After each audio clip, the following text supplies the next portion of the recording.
you'll agree, the Diverge looks very nice with the tanwalls. These Goodyear Connectors have been amazing, they really have. They just roll so beautifully. They smell a bit funky. And I can't tell you how spooky the noises are in this church and graveyard.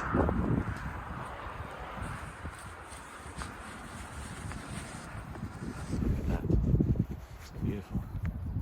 But yeah, back to the bike. So yeah, it does just feel like a Rolls Royce as I can't say any other way. It just handles absolutely beautifully. The noise that I thought was coming from the drivetrain was actually because you'll see in here, if you ever get a Futureshock, there's like a securing bolt that bolts in. I've got a huge amount of clearance in my Futureshock, but I think a lot of that is the height at which that lock bolt is done. So you can see, I don't know, the damage to the one day of having a top tube bag has done to the rubber boot, which is a bit of a shame.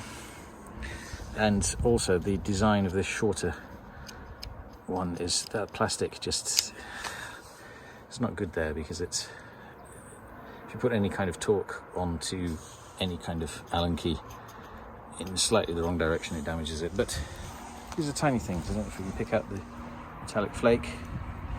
This bike is just beautiful. It's not as overly the top metallic flake as I saw in some of the 2016.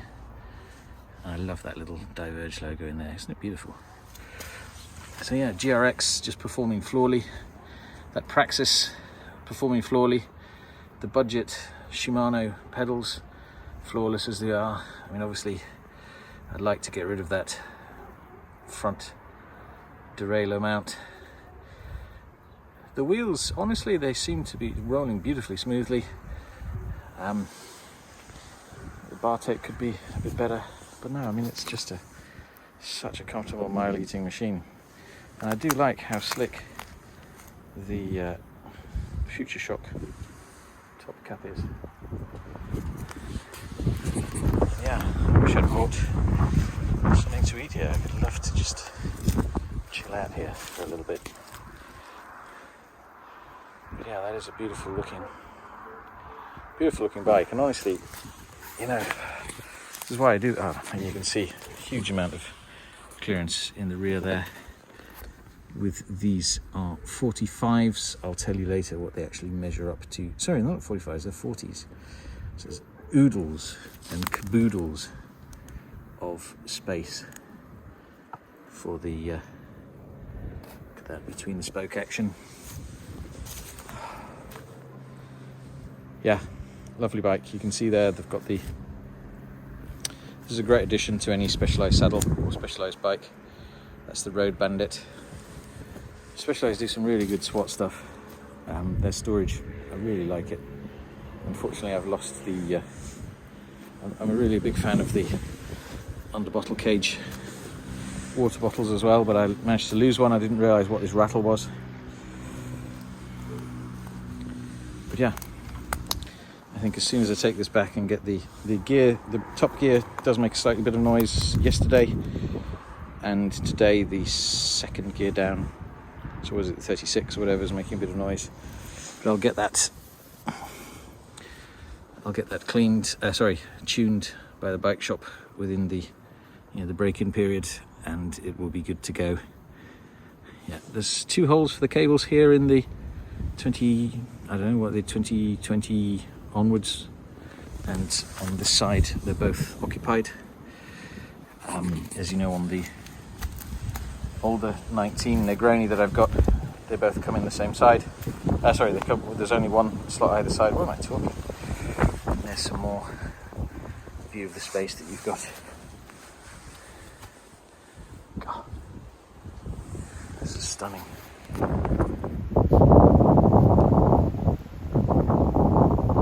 I've finally managed to focus through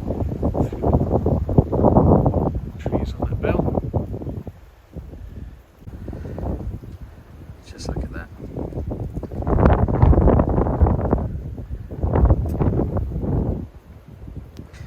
It's amazingly good value, this bike.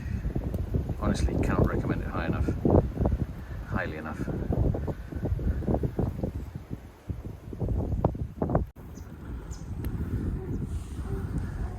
this connects a lot more elegantly.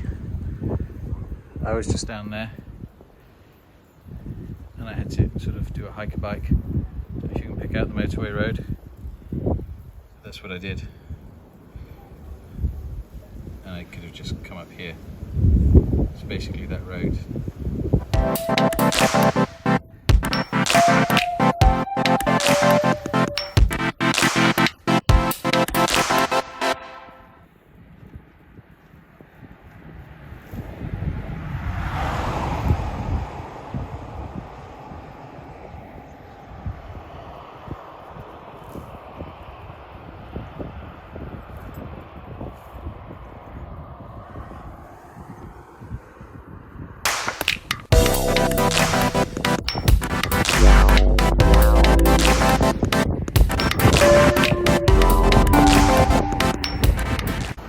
So while we're here, these are 40 Goodyear Connectors. They are lovely. I mean, compared to the wire bead 60 TPI Pathfinders that come on this, obviously they're going to be, right? I hear you say. Well, I mean, just wow. Wow. But I've had some 45 all-rounds arrive today, and they're going to get tried as well, so stick around, subscribe, and you'll hear about those in the next ride.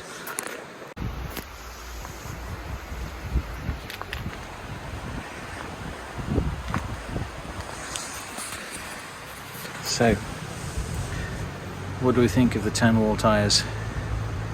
I like them. My God, do they work well. These Goodyear Connectors are astonishing. They're like, I mean, there's no substitute for TPI. I think is where that one goes. Yeah.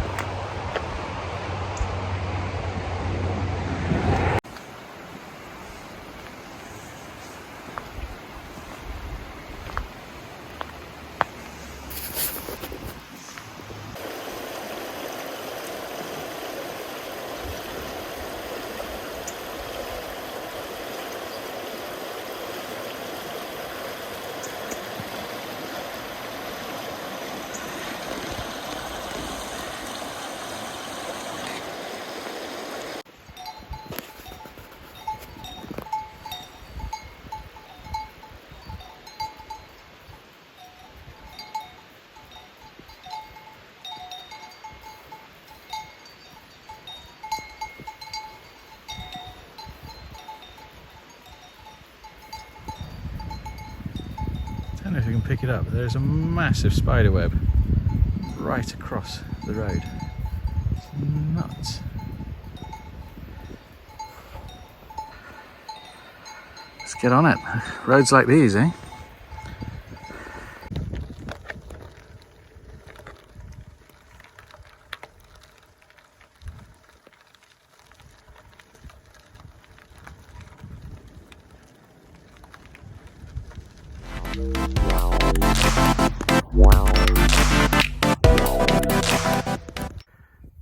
So yeah, just got a bit of a gravel ride up here at the top near Artheniega, and they hook up quite well.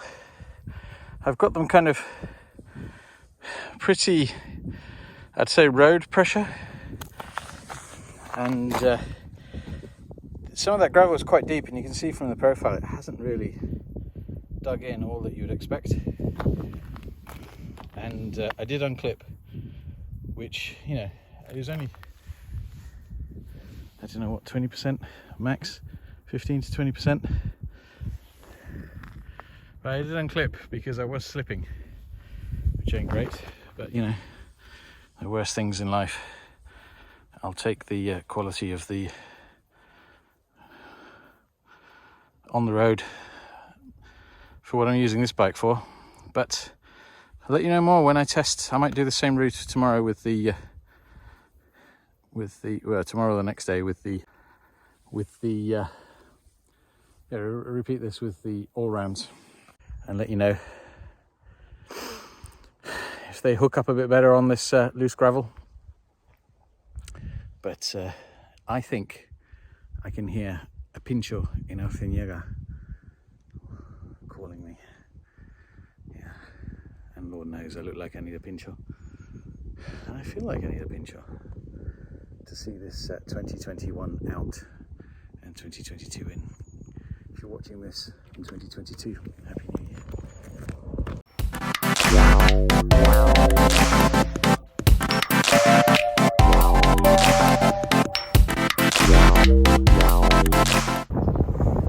Okay, so what do we think? Well, one thing I didn't mention, it's rolling. Don't you dare. Okay, let's try that again, into the sun. So one thing I didn't mention is how easy it was to get these tyres on and off. And I did forget to put my clutch back on. Some horrendous driving today. I suppose it is New Year's Eve. But yeah, lovely bike, absolutely fantastic. Those tyres were amazing. They were so easy to get on. Onto at least the standard specialised wheels. Don't know what they'll be like with others. Aired up beautifully, put them to 60 psi, got rid of all the wiggles, so it's seated properly. And yeah, the only thing I didn't forget to say as well is the Futureshock. So yeah, it's been, I honestly can't remember, but I'm going to put in the comments which spring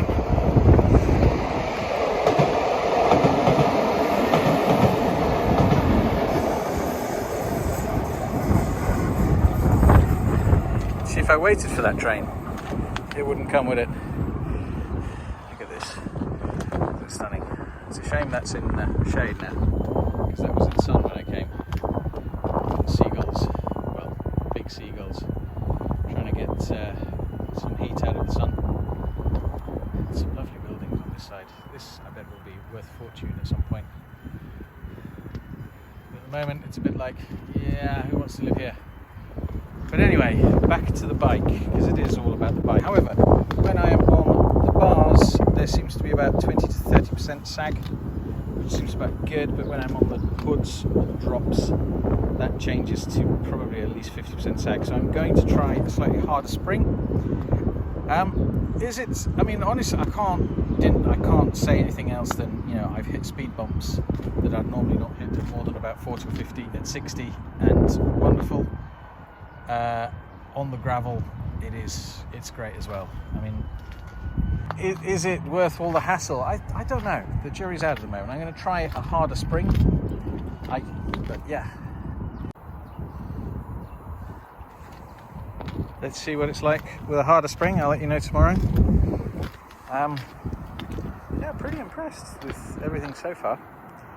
It's I mean, I'm really unfit, and it's just been a pleasant ride altogether. I can't say anything other than that.